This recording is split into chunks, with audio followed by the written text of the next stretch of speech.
America, Canada, France എന്നിവ ഉൾപ്പെടെ 85 രാജ്യങ്ങളിൽ നിന്നുള്ളവർക്ക് ഇലക്ട്രോണിക് ട്രാവൽ ഓതറൈസേഷൻ ഇല്ലാതെ അടുത്ത വർഷം മുതൽ ബ്രിട്ടനിൽ നിയമപരമായി യാത്ര ചെയ്യാൻ കഴിയില്ല എന്നുള്ള മുന്നറിയിപ്പ് വന്നു.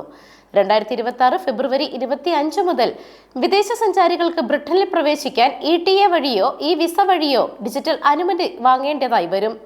യാത്ര ആരംഭിക്കുന്നതിന് മുൻപായി എയർലൈൻ കമ്പനികൾ ഇത് സംബന്ധിച്ച പരിശോധനകൾ നടത്തുമെന്ന് ഹോം ഓഫീസ് UK സർക്കാരിന്റെ ഔദ്യോഗിക വെബ്സൈറ്റിൽ പങ്കുവച്ച പുതിയ മാർഗനിർദ്ദേശത്തിൽ പറയുന്നു.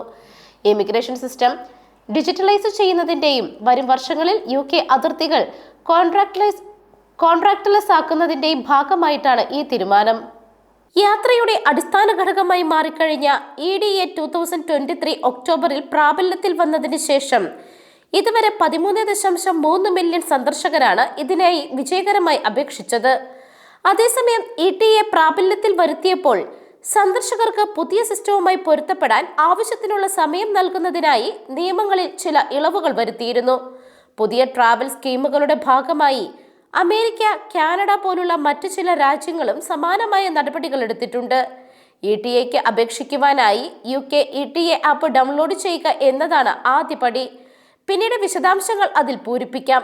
ഓരോ അപേക്ഷയ്ക്കും 16 പൗണ്ടാണ് ചിലവ് വരുന്നത്. ഒട്ടുമിക്ക അപേക്ഷകർക്കും 1 മിനിറ്റിനുള്ളിൽ തന്നെ തീരുമാനം അറിയാമെങ്കിലും അധിക പരിശോധന ആവശ്യമുള്ള കേസുകൾ ഉണ്ടാകാമെന്നതിനാൽ മുൻ പ്രവൃത്തി ദിനങ്ങളാണ് തീരുമാനത്തിനായി സർക്കാർ ചോദിക്കുന്നത്. ഇരട്ട പൗരത്വമുള്ളവർ ഉൾപ്പെടെ ബ്രിട്ടീഷ്, ഐറിഷ് പൗരന്മാരെ ഇതിൽ നിന്നും ഒഴിവാക്കിയിട്ടുണ്ട്. എന്നിരുന്നാലും വിമാനത്താവളങ്ങളിൽ ആശയക്കുഴപ്പമുണ്ടാകാതിരിക്കാൻ ബ്രിട്ടീഷ് പാസ്പോർട്ടോ അല്ലെങ്കിൽ സർട്ടിഫിക്കറ്റ് ഓഫ് എൻറ്റിൽമെന്റോ കയ്യിൽ കരുതണമെന്നും ഹോം ഓഫീസ് നിർദ്ദേശിച്ചിട്ടുണ്ട്. News desk, Magnavision.